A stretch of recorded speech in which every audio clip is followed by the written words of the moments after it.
Hello, everyone. Good evening, and thank you for joining us tonight. My name is Bassem Al-Harbi. I am an omni-channel activation lead at Helion. It is truly a pleasure to welcome you to the clinical session today. And today's topic is an important one for every dental practice, which is the scientific perspective of gum health. Before we dwell in the topic, I'd like to welcome Dr. Ameed Abdul-Hamid, a leading authority in gum health and artificial intelligence in dentistry. Dr. Ameed will share his insights on the latest innovations in the gum care and transformative role of AI in dentistry. He is the president of the Middle East Affairs Dental AI Association, a chairman of Saudi British Medical Forum, and a founder of the Arab Organization for AI in Healthcare. We are thrilled to have him with us tonight. And before we leave the floor to Dr. Hamid, and I would like to remind the audience, as of now we have more than 260 audience. I'd like to remind you guys for all the latest updates that we have at Helion. We have the survey. Answering this survey will help us to advance on our topics and deliver a better insights. We have the 3D mouth modules. It's a tool that's been innovative in Helion, and you can use it in your daily practice. And also, you can request your free medical sample in the website. Now, Dr. Ameed, the floor is yours. Thank you, Bassem. Thank you, Habib. Thank you very much for your kind introduction. And thank you very much, Helion, for inviting me again to talk about a very important subject, actually. This evening, I'm talking from New York, so it's early this afternoon. But for you, this evening, we're going to discuss the scientific perspective of gum disease and periodontal health. As everyone knows that, in our region and in the Arab world, unfortunately, the latest study which I have from 2022 show that 52% of the adults have periodontitis in the Middle East and the Arab world, and this is much higher than the average figure of the WHO, which we're going to see shortly. The periodontal disease is the main cause of tooth loss in adults, according to the latest research. And I'm always feel that, unfortunately, in our part of the world, in the Middle East, we are less likely to diagnose and to treat the periodontal breakdown and the gum disease. In a study I've done with Professor Friedman, probably 10 years ago, we studied the clinical notes of more than 2,000 patients taken from private clinic in Saudi Arabia, Qatar, Egypt, and United Arab Emirates, and Bahrain. And unfortunately, we found that only 10% of these notes record the periodontal health. And the rest, there is no mention. You mention about caries, the need for a crown, the need for filling, the need for, but for the periodontal health and the status of periodontal disease, unfortunately, it is not recorded, is not diagnosed, and of course, is not managed. And I think it's unfortunate, and I do invite all my colleagues, because not only you are improving the periodontal health of your society, but also it's financially rewarding for the dentist to discover that this patient have periodontal breakdown, so you could afford to give him like laser treatment or any other treatment, and it will be part of your income. Now, if we discuss globally, well, unfortunately, there is 1 billion cases of periodontal breakdown in the world. And as I mentioned, in the WHO record, they think it's 12.5% of the population, they have periodontitis. Unfortunately, we are more than double of this figure in the Arab world. And in the last quarter of a century, this prevalence has not changed. I mean, the study from the from the Arab world, which is a collective study done by, I think, Cairo University, or by the WHO. If you compare these prevalence with the 25 years ago, you will find it hasn't changed. And according to the recent study, I think each country will probably lose $1 billion on as a consequences of periodontal breakdown. So we are talking about also not only health breakdown, but also financial loss. As you know, and I don't know whether some of you have participated in my previous lecture, I talked about the classification of the new classification was not new anymore. It's 2017. That is the adopted classification used now by all all the dentists all over the world. Now we don't use anymore the other classification. With this new classification, the main difference that we remove the chronic and the aggressive. If you remember, before we used to classify periodontitis with the chronic and aggressive is not available anymore in the new classification. Also, we have the staging and grading. So we have staging from 1 to 4, according to the severity of the tooth loss and the complexity of the management, how you manage the case. Also, we have a grading. We have grade A, B, and C, and this grading on the disease progression and the risk factor, like having smoking or having systemic disease like diabetes. This will increase your grading systems. And also, we introduce a new form of classification to this classification, which is pre-implantitis, which wasn't available before in any classification of periodontal disease. We also included the systemic disease, because it's very important. Systemic disease could be the cause of periodontal breakdown, and periodontal breakdown could be the cause of many systemic disease. Also, the molar incisor pattern. I don't know whether some of you have come across this terminology.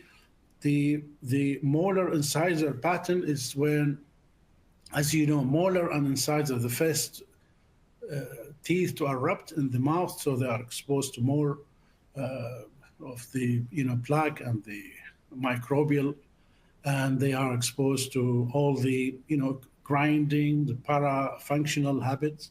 So they are more. In the old day, we used to call it aggressive periodontitis. Now we call it molar incisor, because that's when you have less dental plaque, but you can see a lot of breakdown and like periodontitis only specific to molar and incisor. So we're including this also in this. And as you see in this slide, we talk about the bleeding on probing, extent of bleeding, and whether the localized or generalized gingivitis, and the severity of inflammation, whether it's a mild, moderate, or severe. But that's the main concept of the new classification. And there are some articles.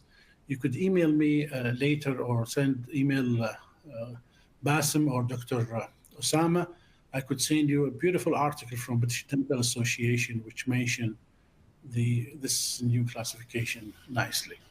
Now, we have important role. I've just, as I mentioned to my colleague in Hilawon, and Bassam and Dr. Osama, that I attended the Harvard Dental School Global Summit for Dental AI 2 weeks ago, and now I'm in Greater New York Dental Meeting.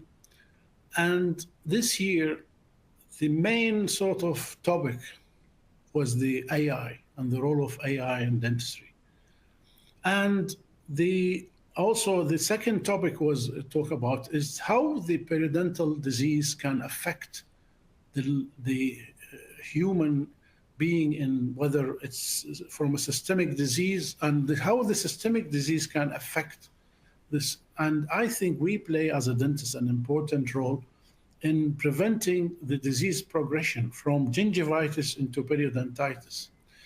And now one of the main important factor, it's the microbiome, the oral microbiome, which is the germs, the microorganisms living, harboring in the mouth. The microbiome, it could be either symbiotic or dysbiotic. Symbiotic when you have a good bacteria that promote a good oral health, that promote not only oral health, the, the good bacteria or probiotic harboring in the microbiome, in the oral microbiome, could also modulate a hormonal system and the immune system. And whether you know that the latest research on the use of a lot of antimicrobial, like mouthwash, like any mouthwash with very high antimicrobial content, if you use it frequently, this will kill the good bacteria, the probiotic in your oral microbia, and this will cause, some of the studies suggest that it will tip the balance of having insulin and cause insulin resistance and causing diabetes if you use this kind of antimicrobial mouthwash more than 3 times a day. This is all these recent studies suggest this. And also, the reason why we have periodontal disease is the immune response. The body will respond to the presence of dysbiotic microbiotic or microbiome, which is the pathogenic microorganisms like the AA and the other bacteria. So between a good periodontal health and periodontitis, we could see that the effect of the microbial invasion plus our immune response. Now, we need to manage periodontal disease. And the first very important part of the management is to diagnose it using the 2017 classification.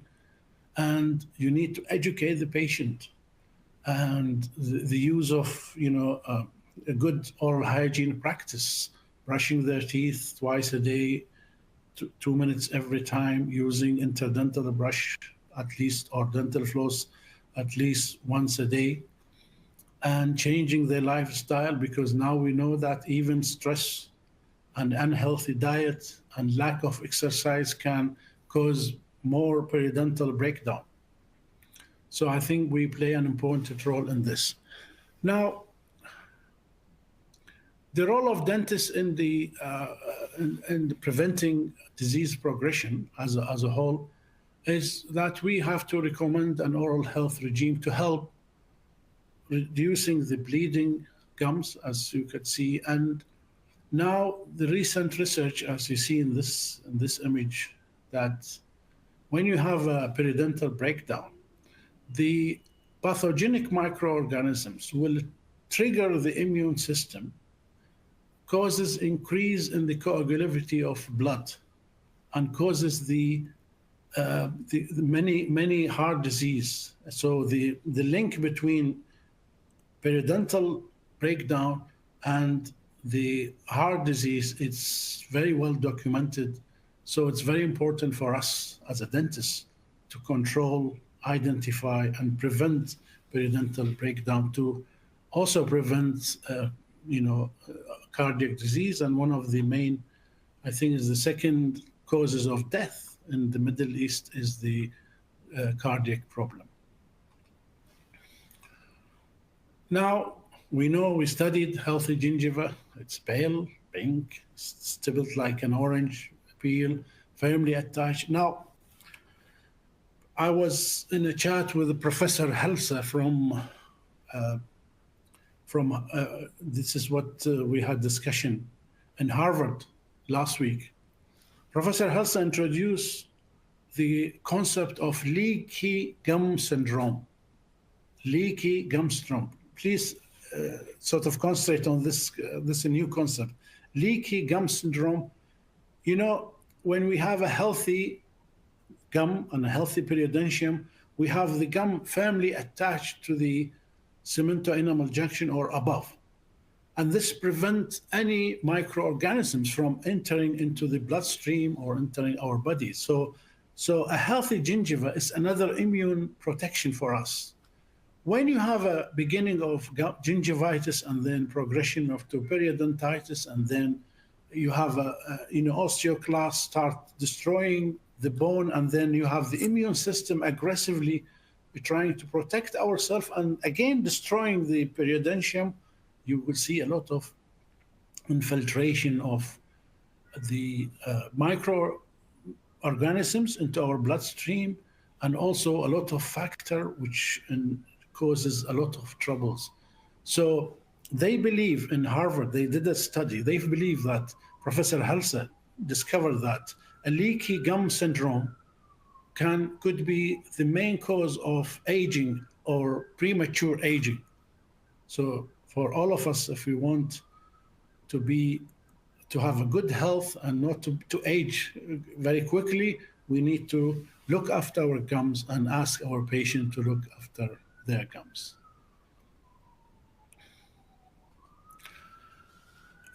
Clinical feature of gingivitis, well, we know we have redness, edema, change in the size and texture, bleeding on probing. With gingivitis, you don't see any radiographic evidence, and you don't see a periodontal attachment of the loss of this, as we said, firm relationship between the gum and the tooth, so there will be no leaky gum syndrome. And if we look at this image here, when we have this nice sort of firm connection between the periodontium and the tooth, there will be no leaky gum syndrome. Leaky gum syndrome starts when this starts break down. So we'll have neurological disease. Now the latest study suggests that you could have, an increase in the periodontal breakdown can trigger your immune system to cause the amyloid and the tau protein, which is the main cause for Alzheimer's disease. Now they discovered in the last 10 years that the main causes of Alzheimer's is the perspation and the deposition of unhealthy protein called amyloid, alpha amyloid, and the tau protein into the neural cell of the brain, and that's what caused the cognitive breakdown. And one recent discovery of Harvard that the periodontal breakdown could be linked to having Alzheimer's disease. Also, a lot of gastrointestinal problem. Again, going to the periodontal breakdown can cause your, a lot of gastric, acidity and dysfunction, gastrointestinal. Also, some of the research, maybe in 1 year now, from New York University, suggested that when you have periodontitis, the bacteria in your periodontal pocket could harbor some of the pneumococcus who could travel from your mouth, you inhale it, go to your lung and cause pneumonia. And they did the research during COVID time. They discovered that patients with periodontitis will die prematurely from pneumonia compared to a patient with COVID with a healthy gingiva will recover quickly. Now, you also one of the main sort of manifestation of gingivitis, it's the bad test. Sometimes you can get also halitosis because of the bleeding and the breakdown of blood components, especially the copper contained, and can result also bad breath and bad taste. Now, as we know, this is we learned this in our sort of few years in dental school that gingivitis, if not treated, will progress into periodontitis the osteoclast will, and the immune system will start causing breakdown into the periodontal and periodontium, causing, bone resorption, pocket formation, and that's very important to identify gingivitis and to treat it before it start having periodontal breakdown. Also, I think it's very important to recognize, is there any plaque retentive factor in your patient mouth? Because this is one of the main sort of causes of progression of gingivitis into periodontitis, like having, calculus, untreated or unremoved calculus. Malpositioned tooth could be a plaque retentive factor. Poor crown and bridge with a positive margin could be, crown could be plaque retentive factor. And also some type of partial dentures could cause, also with their clasp, could cause and also one of the recent research, which they discussed this morning in the Greater New York Dental Meeting, about the relationship between diabetes and periodontal breakdown. And they discovered that the plaque, which contain millions of different microorganisms, some of them very pathogenic, these plaque could really change your immune system, trigger the insulin intolerance and causing diabetes. And also diabetes could reduce the function of white blood cell, which is the main defense mechanism against any foreign invader to the body.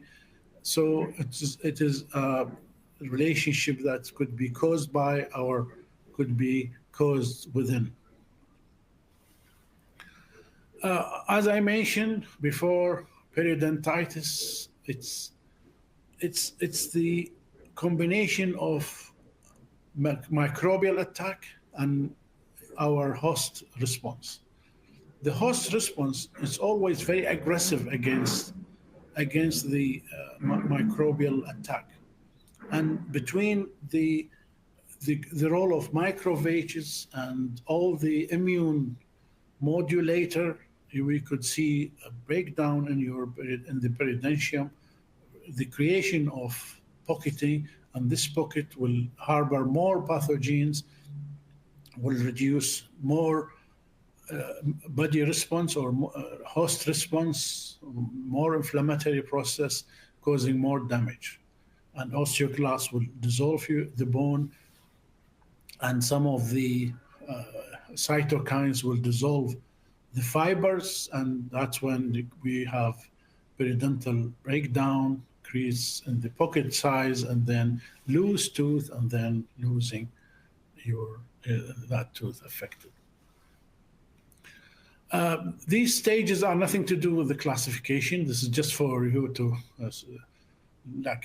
stage 1, healthy gingiva, gingivitis, beginning of the buildup of a bad pathogens, with when you have a lot of microbial plaque. Stage 3, beginning of a mild periodontitis, beginning of osteoclast activity, pocket formation, moderate periodontitis when you have significant microbial loads, osteoclast activity, host response, and that's when you start having a loose tooth and you have a severe periodontitis. And this is where the main systemic effect will start. Unfortunately, as I mentioned earlier, we have like more than 50% of adult population, they have some kind of periodontitis, which we need to do something about it. Now, the most common candidate to develop periodontitis, of course, I have to mention something which also study done recently, that yes, poor oral hygiene, patient over 35 years old, smoking, pregnancy, diabetes, having removable partial denture. All these can be causing, patient to have a high risk. But you have to remember that 50% of the causes of periodontitis is genetically determined. There are some genes who is responsible for having periodontal breakdown, and 50% it's to do with these, to have a poor oral hygiene. But still, 50%, if you are unlucky, born with these genes, which cause breakdown, and 50% caused by external factors like what we mentioned just now. And another systemic manifestation of periodontal breakdown is the premature birth of a baby because of the interleukin, which is associated, one of the sort of protein produced during the inflammatory process, can cause the uterus to be dilated and might cause early or loss of the fetus in a pregnant woman. So again, pregnancy could cause gingivitis and gingival epulis and some periodontal breakdown, and periodontal disease can also affect pregnant women and she might lose her baby.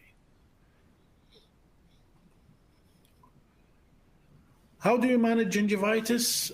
Well, it's oral hygiene practice. If you change the patient attitude, as we know from our psychology study, they call it the CAP theory, knowledge, attitude, and behavior. If you give the patient the right knowledge, it will affect his or her attitude, and then it will reflect on his or her behavior. So he could start looking after his or her mouth by removing plaque regularly, and also by you seeing him regularly. And unfortunately, in the Arab world, we don't have this every 6 months or every 3 months or every year visit to the dentist. We still have like 95% of the population, they go to dentist when they need, or they are in pain, or they need to do something. So we need to change also this attitude with the patient. Again, the lack of interdental cleaning. The latest research show that for anyone who's got a mild periodontitis, nor the dental floss or air floss, water flosser, will be as good as interdental brushes. Interdental brushes is the golden now to use at least once a day as part of your oral hygiene practice. And the lifestyle changes, as again, all the research presented this year in Greater New York Dental Meeting, all they agree that stress, unhealthy diet, like highly processed food, and lack of exercise, they are affecting the periodontal health, causing periodontal breakdown. So lifestyle changes is very important for our patient. Now, as I said, if we look at the genetic factor with the periodontal disease, as I said, 50% of the population, they are genetically determined to have a periodontal disease or not. The key gene producing protein like interleukin 1, interleukin 2, tumor necrosis factor, and the other factor which affect the production of protein and the affect the desorption, all deposition of bone, all these could be genetically determined. So if you have the gene that causes these to modulate your immune system, you are unfortunate, will develop gum disease, unfortunately, regardless of your oral hygiene or your patient oral hygiene practice. However, if you have this genetic determination of gum disease and you practice optimum oral hygiene, you will have less severity of periodontal breakdown. Also, there is a strong interaction between smoking, diabetes, stress, and using oral hygiene practice, as I mentioned. The genetics modulate the immune response to bone and tissue breakdown. As I mentioned, we have so many, what the latest, the bone morphogenic protein and the fibroblast growth. These two immune modulator, they are very important to create a good and healthy periodontium. If you are born with a gene that lack these two protein producing genes, you are prone to have 50% chance to develop periodontitis. Also, some rare disorder like Down syndrome, Lefebvre, there's unfortunately they develop early periodontitis regardless of the amount of plaque and lack of oral hygiene practice. And now the new microbiome, the role of dentists has changed. Microbiome is the oral microorganism, which is we used to call the oral flora, the number and the different types of microorganisms harboring in your saliva and your mouth. And the microbiome now, with the use of artificial intelligence, you could really determine early whether you harbor this amount of microorganism can cause periodontal breakdown, or you could have some protein which is associated with even the diagnosis of systemic disease. And there are so many studies now with the artificial intelligence that using saliva to analyze different microbial and immunological and marker that can predict whether this patient will develop XYZ of systemic disease or not. And this is very new topic in our field. As I mentioned, we have two kind of good microorganisms and a bad guys. The good microorganisms, the probiotic, they are very good in protecting your gum, your health, your general health. When you have dysbiosis or the change in the balance of these microorganisms from good guys to more predominant pathological or bad guys, then when you have problem not only with your periodontal health but also with your systemic health. And the main sort of conflict, the main guys responsible for periodontal breakdown, as we know, is the P. gingivitis and Forsythia and D. denticola. They are the main pathogens responsible for periodontal breakdown and the host response. And as I mentioned, the host microbe interaction drive the immune system. So if one professor mentioned this yesterday about this, he said, like, if you have a cockroach or a rat in your house, so you try to kill this rat or cockroach, you will burn the house. This is what the immune response, when there is a lot of microbial bad bacteria, attacking your periodontium, the immune response will attack these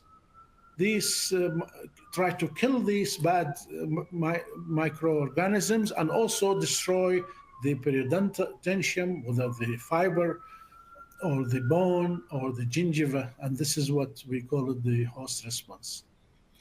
And that's why now with the AI, with the use of AI, we have microbiome profiling.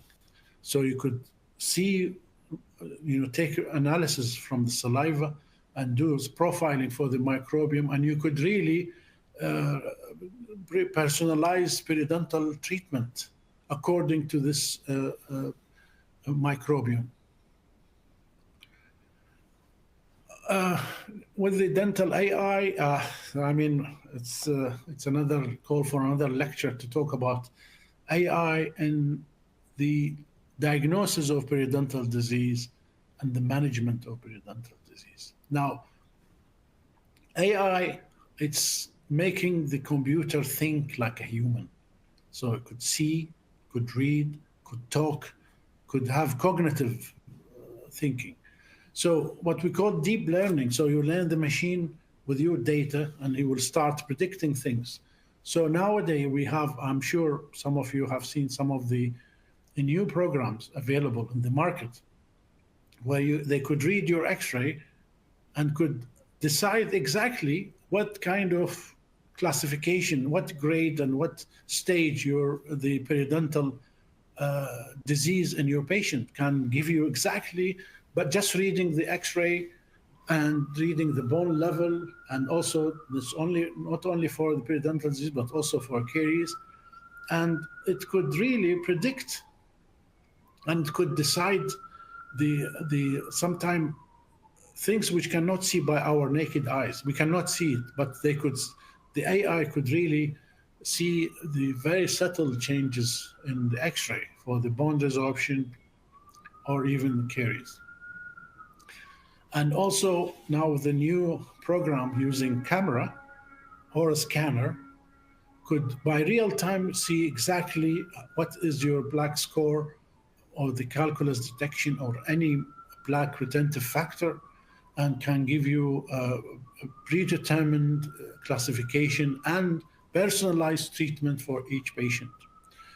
And when you integrate this AI with your dental digital record, the AI can give you a long-term, medium-term, and short-term treatment planning for this patient. And this is what Professor Halisa in Harvard last week, he said, AI is like a huge stethoscope, where this AI could digest all the information about the patient, the microbiome, the genetic profiling, the X-ray, whatever clinical record we have, and give you personalized treatment in more details and more accurate and more successful. So it's AI enhanced imaging analysis to detect very early settled breakdown. And we have algorithm. Now, algorithm, a lot of, in my last presentation, last 2 weeks in London, we'll talk about AI in dentistry for the cultural club and for the doctors and the Arab doctors in the UK. Algorithm, it's originally from the old Islamic scholar Al-Khwarizmi, which he invented this algorithm. If you think of, you want to cook something, the ingredients for the cooking is the data, and the way of cooking or the recipe is your algorithm. So we have the machine learning issue and the algorithm associated with the data you could really identify the very early periodontal breakdown, which is not for us as a dentist, which we cannot see. So you could really aggressively treat this in the early stages, we get better results. So it's improve our diagnostic accuracy and a good result.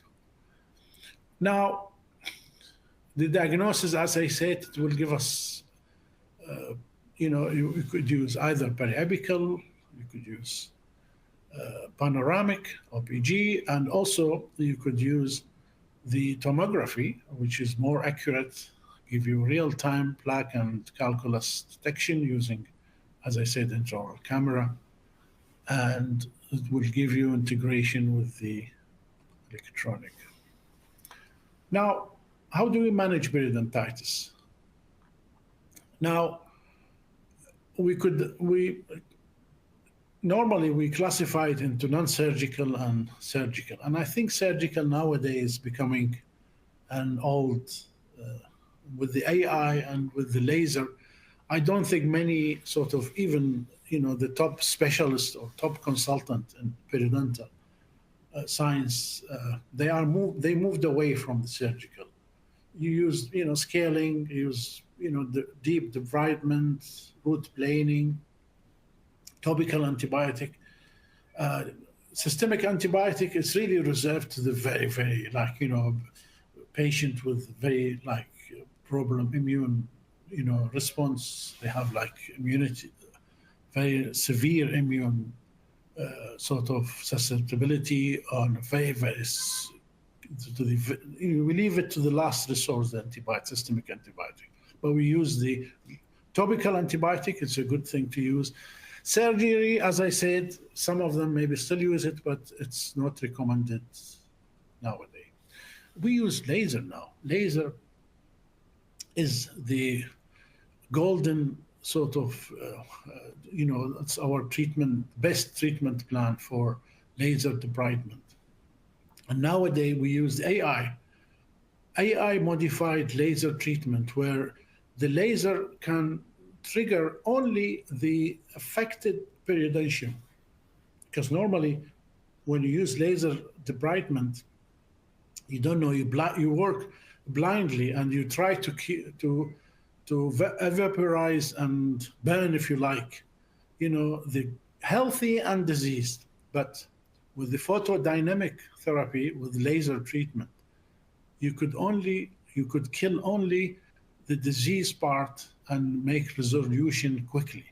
And this is the golden standard now, using AI managed laser debridement for periodontal disease. As I said, and also now we're using, the new trend is to use bone replacement graft, guided tissue regeneration, and combined regenerative technique. And as we could see, I hope it's the next slide, yes. Now, with the new robotic, we use now robotic technology in periodontal therapy, where you have a robot-guided scaler, could also root plane the affected and the root which harbor the main oral biofilm, which contain the bad microorganisms, and can also trigger some laser with the robot for the affected site. And there is, last week, Professor Henderson in Germany introduced what he called it the DentPot. DentPot is a very small robot, enter to your patient's mouth, and could do a root planning, could do drill a cavity for a carious teeth, or prepare a veneer or a crown. Still is in clinical trial, is not in the market, but this is where we're heading. This is where we're heading, to AI and robotic dentistry.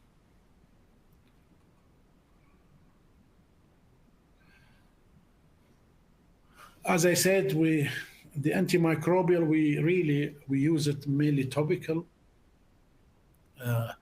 and we leave the systemic just for the very, very severe cases, and under the guidance of the general medical practitioner of the patient. Because as you know, unfortunately, we are dentists labeled as the we always misuse the antibiotic.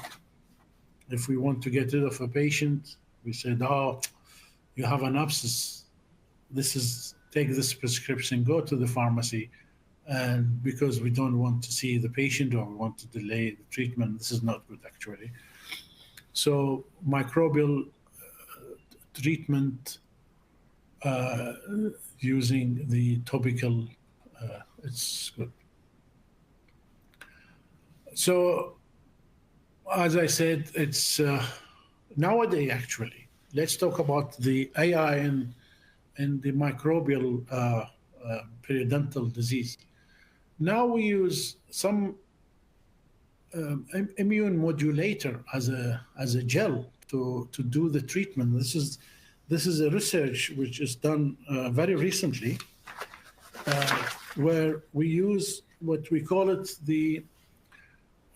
as I mentioned earlier, we use the protein or the bone morphogenic protein and the fibroblast growth protein to enhance, to rebuild your bone, which is broken by osteoclast, and to rebuild the periodontal ligament using these two agents to be introduced into the pocketing after you do your laser treatment using to get rid of the bad microorganisms.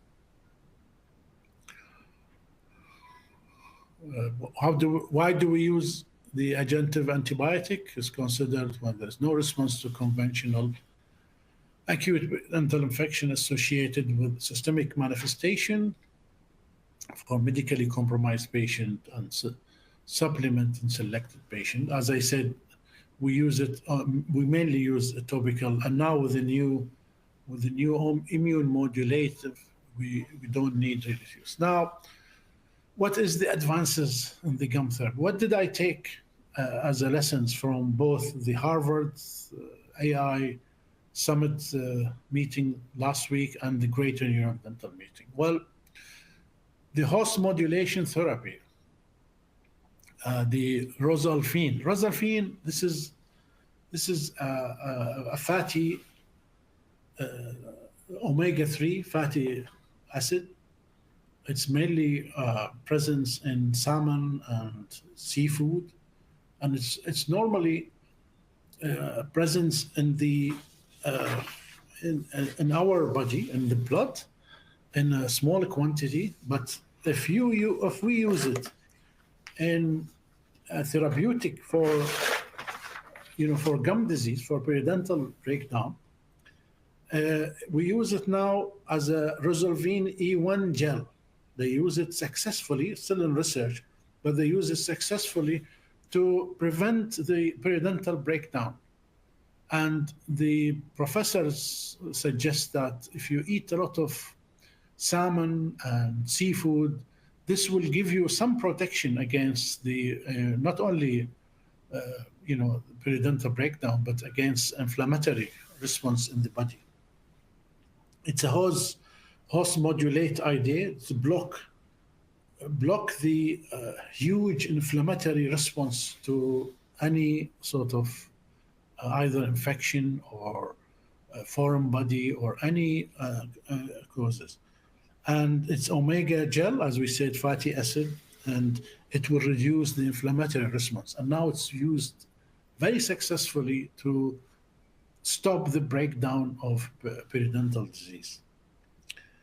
So it will block the enzymes which causing the breakdown. It was also stop the neutrophil from attacking the healthy gum disease and reduce the activity of macrophage, which also not only engulf the bad bacteria, but also destroy your periodontium. And also it stimulate and encourage stem cells. Stem cells is the cursor of all our cells in the body. Encourage the stem cells to form like fibroblast, osteoblast to reform the bone and the periodontal ligament, which is destroyed by this. So this is the very new treatment. The other advances is the CRISP. CRISP, it's a genetic engineering where you engineer either the bacteria to take the pathogenic activity of this microorganisms, or convert a bad gene into, because as you know, like oncogene is responsible for causing cancer in the body. Oncogene will trigger the cell to divide irresponsible to the need. So that's what we get, neoplasm or cancer. The CRISP mechanism will block the oncogene from activating any other cells. And this is, I think, the professor who got the Nobel Prize for introducing this. And they're using CRISP also to null the activity of the pathogens responsible for periodontal disease. And As I mentioned, smart drug delivery. Now we use nanoparticles to introduce into the periodontal ligament, whether has, antibiotic, topical antibiotic, or rosalfine, or other protein producing, material that we use the nanoparticles. This is also a new treatment methodology in periodontal disease. Laser photobiomodulation for healing regeneration. Again, this is a new thing. Stem cell and exosome. Now, exosome, this is again a new concept. Exosome is one of the most important part of the stem cells. It's not a cell, but it's part of the product. And now they use the exosome in nanoparticles to be injected into the periodontal pocket. This will rebuild the pocket and create a healthy periodontium. And this is amazing. I've seen some of the cases last week in Harvard was presented using exosome. Also using bioprinter, using bioprinting periodontal tissue to replace whatever destroyed periodontium. And the micro robotic biofilm removal. And as I mentioned, the dent pot. This is a robotic small, go and remove the bad bacteria from the periodontium. Now, after we discuss all the new advances in the treatment and the diagnosis of periodontal disease, let's go to an amazing clinical trial.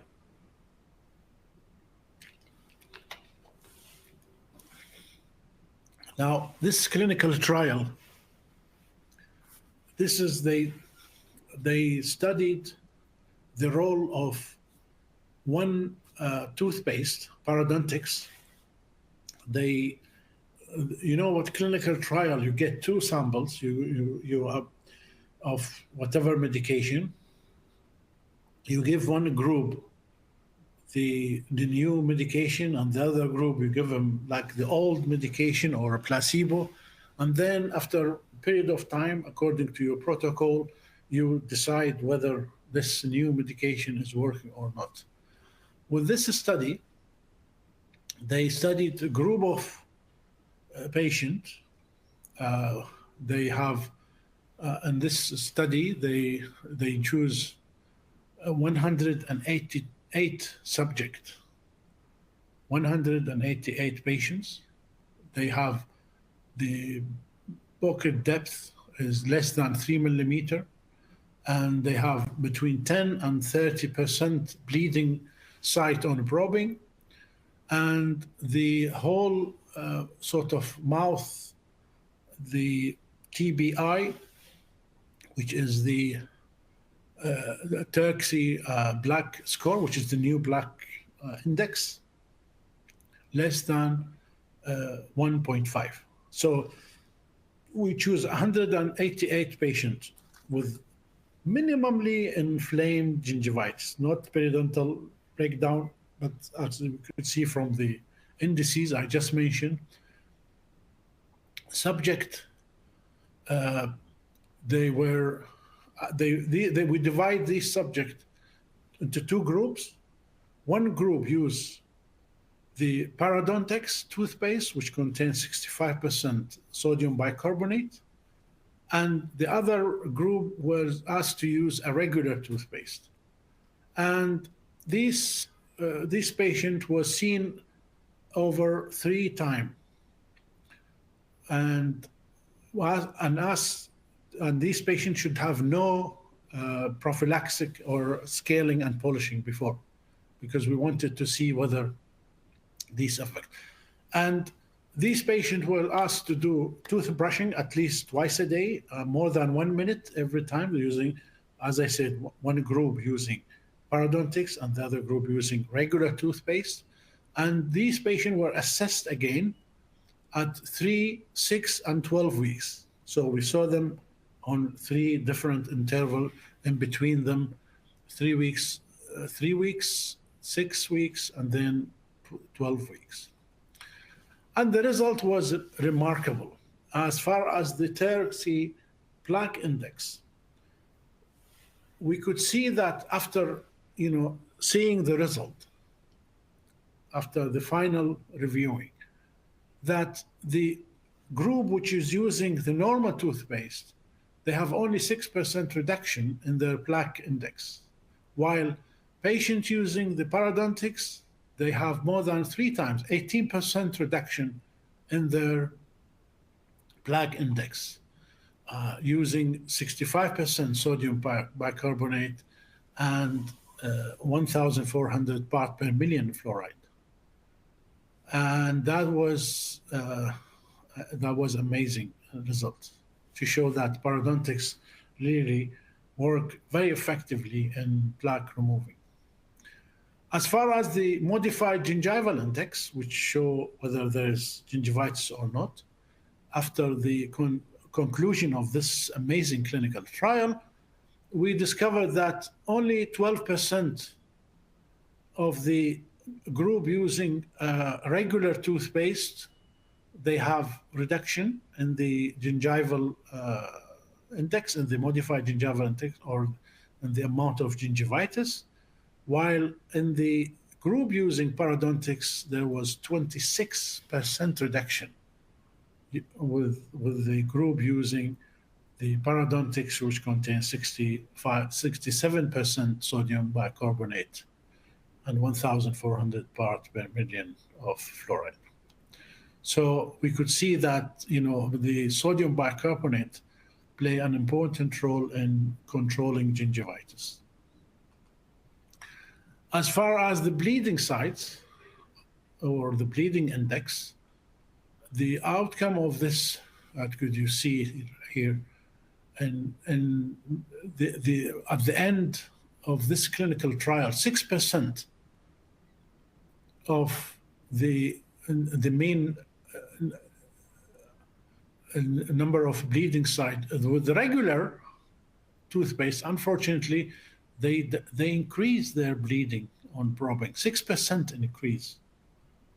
While with using periodontics with sodium bicarbonate, they have 13% reduction in the bleeding on probing. And that was also see how the bicarbonate could really control the inflammatory response to the buildup of a plaque. And this was an amazing. And you can see here in the reference and the test, 25%, and the week 12. And of course, these results, I don't know, any sort of academic colleague here will understand that they're using a very high statistically, which means this scientific result it's very evident. So the conclusion of this study showed that using of 65% sodium bicarbonate toothpaste will reduce plaque accumulation and improve treat mild gingivitis without the need of scaling and or prophylaxis. As I mentioned before, the clinician examined this group of patients at 3, 6, and 12 weeks. After 12 weeks, twice daily brushing, 25% of participants reach a level of health, which means they are free of gingivitis. Combined with the previous data, this toothpaste show are highly effective in preventing and treating plaque-induced gingivitis. And the mechanical plaque removal mode of action, and this study design that reflect the consumer behavior, because I think it's proved that sodium bicarbonate in toothpaste can play an important role in managing periodontal disease. Now, why sodium bicarbonate is important in the management of periodontal disease? Well, there are many reasons. One of the most important sort of reason is the anti-plaque and anti-gingivitis. The sodium bicarbonate, they have this property, that the ability to disturb the polysaccharide. If we remember from our dental school, yeah, that dental plaques start as polysaccharide from saliva and food, and then you have the microbiome start building up to become the. Now, the sodium bicarbonate could destroy the polysaccharide, the matrix, which is the main bulk of plaque, hence reducing the plaque index. Also, the 67% of this sodium bicarbonate, they are from ultra-fine grade of sodium bicarbonate. So despite the fact they clean very well, they are less abrasive than the normal and the other toothpaste. And also, very important to remember, as I mentioned before, antimicrobial can disturb the good bacteria if you use any antimicrobial. So this sodium bicarbonate, it's not antimicrobial. It's not a biocidal. It doesn't kill the good or the bad bacteria, but it has a very mild abrasive also nature. Also, it is a water soluble. Sodium bicarbonate it's highly soluble in water, and making ideal for brushing and increasing the effectiveness of toothpaste in removing and dissolving all the debris of food and stain in your smile. And it's compatible with fluoride, because as we know, fluoride is very important to prevent dental caries.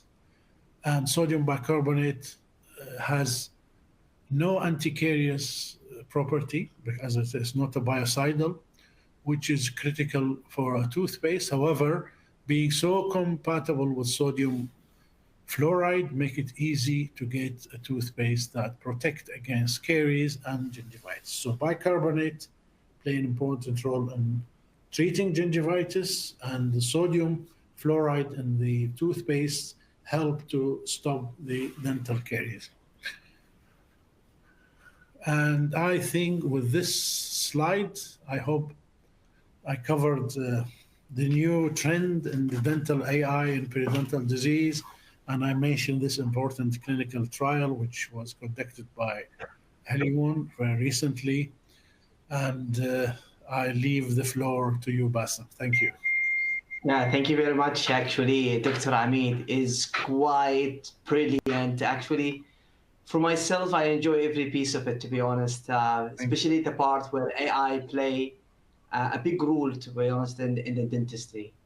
So before, actually, we have only 12 minutes for closing. And we received a lot of questions, and we need to take over these questions with your help, Please Dr. do, Ameed. yeah. Please do, Before we go to the Q&A, I'd like to remind the participants that we still looking for your answering the survey questions, and request your free medical samples through the links that is available in front of you. Also download your certificate. So Dr. Ameed, let's dive deep into the questions. The first question is asking about calculus formations. So the question is stated like calculus formation can be influenced by the type of saliva each patient produces. For patients who tend to produce more calculus, what strategy would you recommend to manage this issue effectively? Well, it's a very important question, I think. As we know, calculus is deposited on teeth regularly because of the amount of oxalate. This is oxalate. It's one of the products of the saliva, and oxalate. The more oxalate you have, the more calculus production the patient will have. Now, the use of regular oral hygiene, proper brushing technique. This is very important. We did a study 5 years ago with Professor Friedman. And that study, which we, studied the clinical, we also asked about as we ask dentists, what do you recommend? Which technique do you recommend for brushing? And unfortunately, 85% of the dentists questioned about this, they recommend the wrong technique. So I always make sure that we instruct our patient with the right brushing technique. It has to be 2 minutes, twice a day, and the use of interdental brushes once a day. And also, if you have a patient with a very high calculus deposition, please ask them to reduce the, their diet, which contain oxalate, like spinach. A lot of, if you go through uh, the diet which contain oxalate, especially spinach, all the tinned, all the canned food, even strawberry has, unfortunately, very high oxalate. So please ask your patient to reduce the amount of food with oxalate and ask him to brush his or her teeth regularly, twice a day, 2 minutes every time, and use interdental brush. And I think there's another study which I saw was mentioned the day before yesterday in the Greater New York Dental meeting. They discovered that sodium bicarbonate could reduce the deposition of calculus because of the water.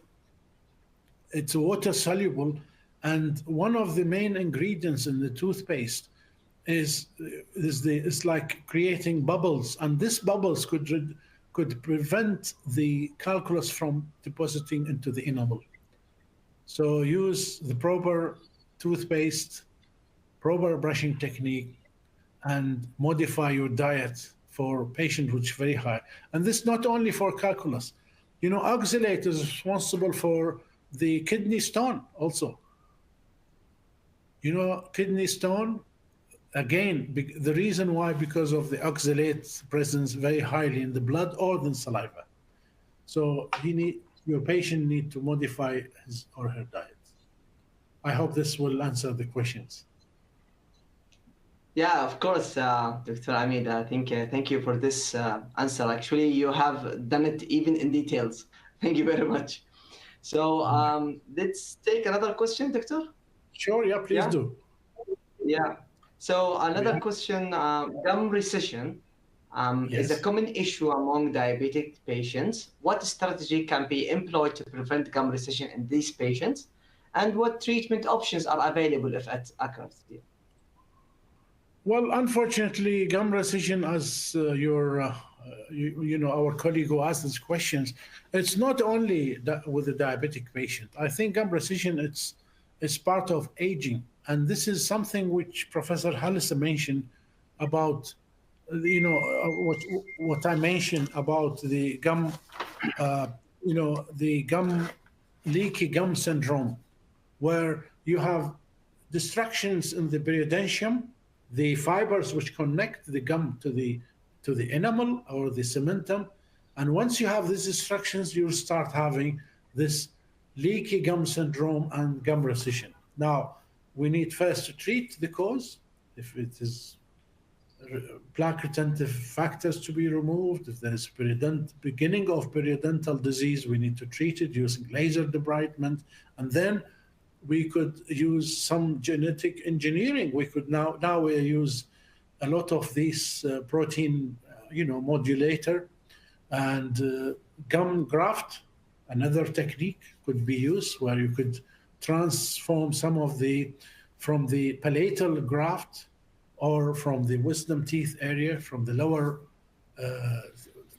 4/8 or 3/8 area, wisdom tooth from the lower, you could take a piece of gum and transplant it. But the patient has to be the gold medalist in oral hygiene practice and to remove all the plaque retentive factor and to treat the periodontal breakdown. And this is where you can resolve the gum recession. Yep. Thank you, Dr. Ameed.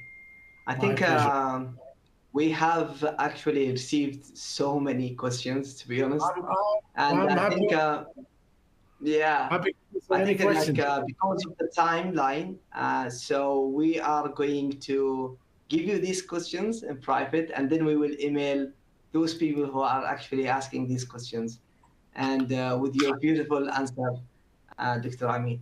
So My pleasure.